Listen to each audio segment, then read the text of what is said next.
Folks at home, the mission for today is to go catch some crawfish. Some people call them crayfish, crawfish, mud bugs, crawpappies, whatever you call them. That's what we're heading for today. If you're new to the channel, we got a couple pet bass back at the house that have big appetites, so we're going to try to get them some live crawfish to eat. So I've been trapping crawfish since I was a kid to feed my pet bass, and I'm going to go over some of the tips I have. First off, let's talk about the different types of traps. This is just a basic minnow bucket. The one thing that they've changed on this was designed specifically for crawfish, and it has a bigger hole here. That's a 2-inch hole. Most of your minnow buckets only come with a 1-inch. Now we also have a different type of trap that looks like this, and the way this works is crawfish crawl up that little incline there, and then when they fall off to get the bait down there, they're trapped because crawfish can't get back up the other side. So we're going to do a test to see which traps work better. I can almost guarantee it's going to be these. And then next up, we're going to test which bait is the best. First off, dead baby stinking shad. That's going to be fun handling those. Then Liz's leftover biscuit from this morning.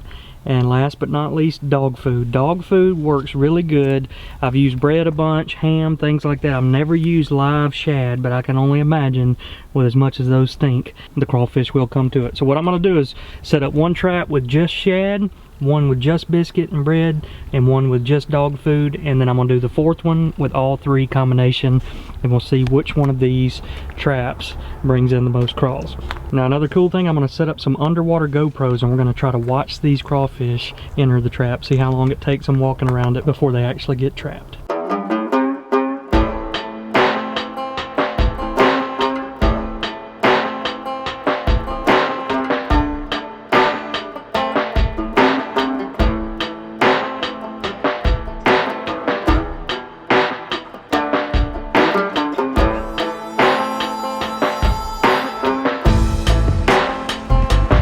Alright folks, I'm not going to talk real loud because I'm going to be hunting here this afternoon. That's my climber right there on that tree.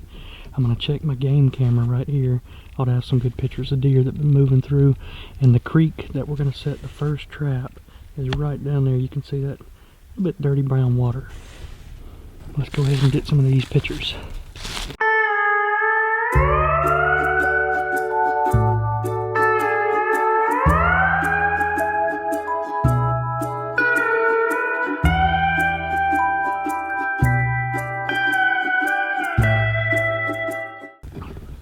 Got some good scrapes right here under this tree.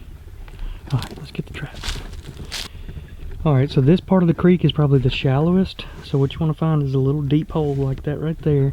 And make sure there's not a lot blocking downstream, because that's where the crawfish are going to come from, downstream. That's water flow is going to carry that scent down. So make sure you got a clear path to your basket. And I'm going to also put that GoPro right down here to watch it. Alright, there we go. Got the first trap set up. GoPro looking right at it. Good water flow. We'll be back in a couple hours to check it.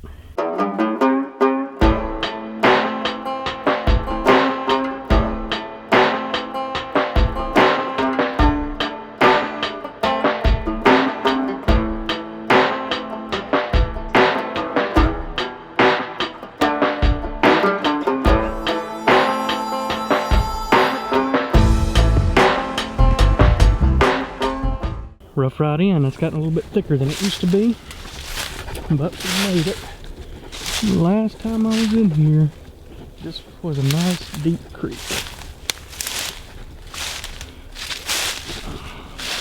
Let's go see how high the water is. Not too terribly deep, but I'm sure I can find a deep hole. You can see how much wider it is. So yep, I'm going to put a couple traps in a deep hole right around here somewhere. Alright, so since this is a nice wide creek, I'm going to put these two traps side by side. And I'm going to put the same thing. I'm going to put shad and dog food in both of them, because on this one I want to see which trap works better. Now it's time to get my hands dirty. Not looking forward to it. Oh gosh. Alright. Oh, I can barely talk. That is about the worst smell I've ever smelled. Those things, I think, have rotted for a long time. But the one problem with this one is the holes are too big. The dog food went straight through it, so that's just got shad in it. This one's shad and dog food. Alright, let's put these things in the water. The smell is terrible. Probably attract some coyotes. Alright, let's find a good way down here.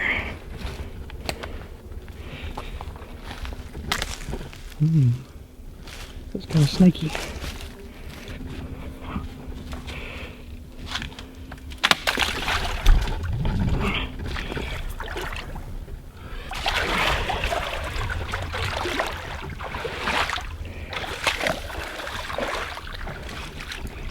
Deer crossing.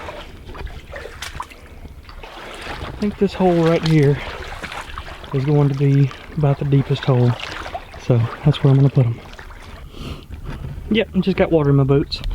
But what I did is put both of these traps here side by side. The only other thing I need to mention is on this trap you need to leave the opening facing downstream so that way they crawl up it.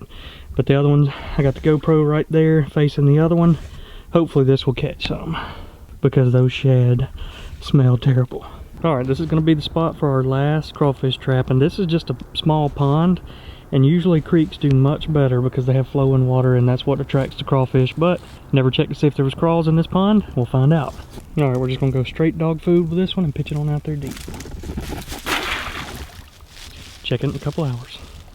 Folks at home, we're back here at Liz's parents' house, and about a year ago we went out and caught, what are you doing, kitty cats? We went out and caught a baby bluegill. I wouldn't say baby, I guess average size bluegill, and we put them in their koi pond. So now let's go take a look at it. We actually named him Sunny because he had a real bright orange spot on his belly. So let's go check in on Sunny. Alright, here is the koi pond, and let's see if we can spot Sunny. I got something that'll bring him out. Let's go over here, we can probably see a little bit better. Oh yeah, there he is. Right there.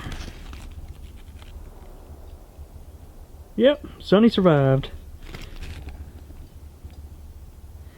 His bright orange spot doesn't look as bright and orange, but I got him a biscuit. So that's the only thing I know for a fact that he eats. So let's drop him some bread in. Yep, and he shot up there to it. He said, appreciate the bread. Well, the koi are coming over. I don't know if koi eat bread or not. Yep, the koi eat bread.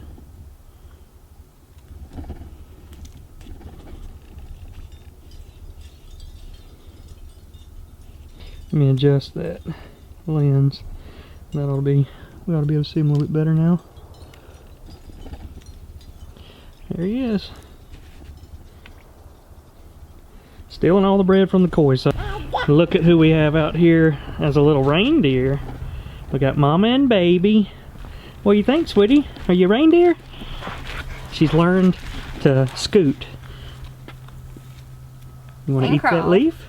And crawl. Show them how you crawl. She loves cats. Come here. Look. You're going to get this. You crawl over here and get it? Yep. She said, I can now go wherever I want to go. You see the kitty cat? Hey, Jessie. Hey, Jessie cat. Hey.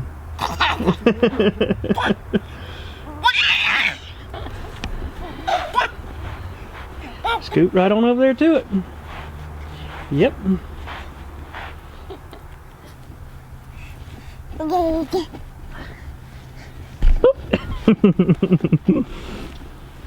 Liz just had a good idea.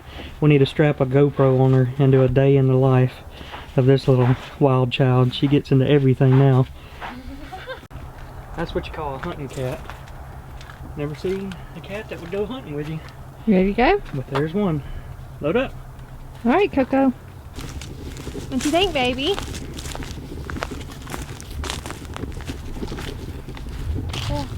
Yeah. Oh, I like this new ride. Easy to entertain them in the country. Just let them chase the pine cones down. These animals are hilarious. Coco, what are you doing?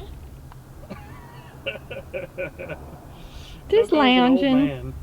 Alright, we're heading back the next day to check this trap. I wanted to check them after a couple hours, but I wasn't able to. We had a lot of rain come through. Let's check this first trap that just had dog food.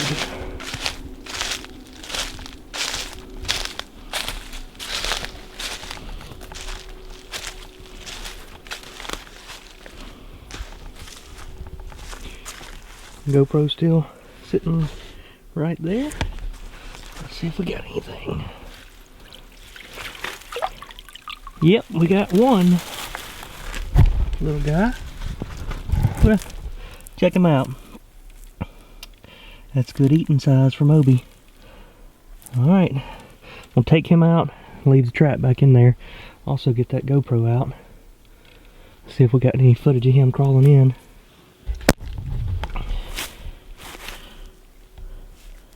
Look at the orange claws on him. That's pretty interesting. That's a different type of crawfish than I'm used to seeing. Never seen those orange tips like that. Now usually if you leave a crawfish trap out overnight, you'll get about 8 to a dozen, just depending on how high the water levels are. But you can see our water levels are really low, and if you have something like a beaver dam somewhere down the creek where it blocks everything off, it really hurts your chances of getting a lot of crawfish. Plus the winter time is probably the worst time to trap them. But I'm hoping those other traps did better. Alright, I put this little guy in a cooler with some water out of the creek to keep him alive. Close it up and go check the other ones. Alright, back in the thick stuff.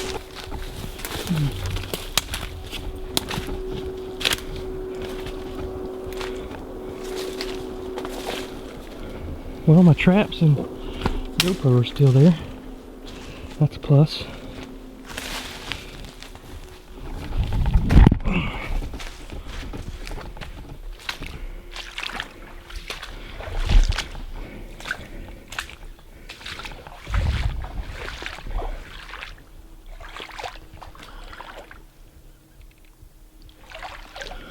I think I see a crawl. I see a red crawl in that trap.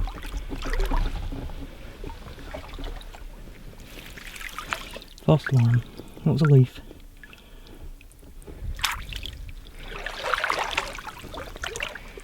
Check this one. Got him. It's a little small guy. First, let me pick this GoPro up. Alright, here's our second crawfish. Each of our basket traps only produced one. This type of trap didn't get any. But the interesting thing is they all have those orange tip claws. Any of you guys out there that are crawfish experts, let me know if that's a certain type of species that has that orange tip on the claw. This one's definitely smaller than the other one. We may make him a Moby snack. Alright, but I'm going to put these traps in different spots. We should be producing better than that this time of year. And not only should we be catching more crawfish, usually when you pick up a basket you have at least twice as many creek chubs and minnows and things like that. But you need high enough water. Crawfish can still live in this and make it around, but those minnows can't, so we got to find some deeper water. So when I went back to look at our underwater cameras, we had crawfish crawling all over our traps. So the title of this video should be how not to catch crawfish. But I'm not sure if it was the type of dog food floating or what it was, but I noticed that a bunch of the crawfish just sat on top of the trap and ate the food and never had to come inside of it. So maybe using a different type of dog food or just different bait in general would increase your odds of catching them.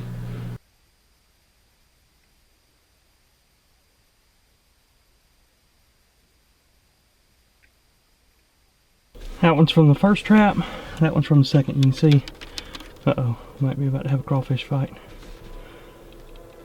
Yep, battle of the pinchers. My money's on the one closest to me. Yep, he's retreating. This is how you know you need a new pair of boots. My feet are soaked. Alright, since we only caught 2 crawfish, we decided to bring them back home. We made a deal. One of them's going to become a pet, the other one's going to become pet food. Now we have an electric blue crawfish down in the bottom of this 100-gallon bait well, and the reason we put crawfish in here is because we keep all of our bait down there, and if one of the minnows dies, sinks to the bottom, the crawfish will eat them. So they work out perfect. So Liz wanted to keep what she says the pretty one that has the orange tips on his claw, so that's the bigger one. So we're going to put him in here with the electric blue, and hopefully they don't mate and have little auburn babies, little orange and blue babies. Alright, he's going in first.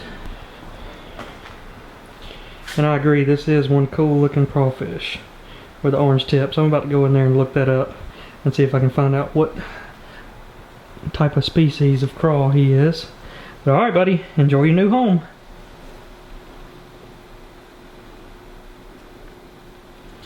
Yep. He's probably going right over there to the rocks. And he will eat good. He'll probably gain a lot of weight in this little tub.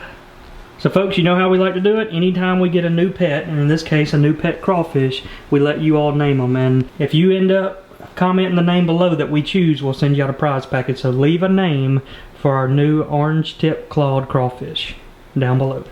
Alright folks, this is our 300-gallon aquarium, and that is our smallest pet bass, Moby. We also have a big bluegill named Sheriff if you're new to the channel. But I've had dozens of comments saying feed Moby a crawfish, and I think we finally got one small enough for him to eat. So I'm going to leave it up to you all. If you want to see Moby eat his first crawfish, leave it in a comment below, or if you would rather us keep this crawfish as a pet, leave that as well. But I know for a fact Moby's never eaten a crawfish because we've had him since he was a baby and he's never even seen one. And I might even put out a poll here tomorrow on YouTube to let you all vote yes or no. Alright folks, it's time to start wrapping up this video, but spring is near. Liz and I are about to start hitting the water. You'll see a lot more fishing videos on our channel. We also have some cool new lures that we're going to be introducing at our tackle shop, BamaFrogs.com. But as always, we hope y'all enjoyed the video, and we will see you all next time.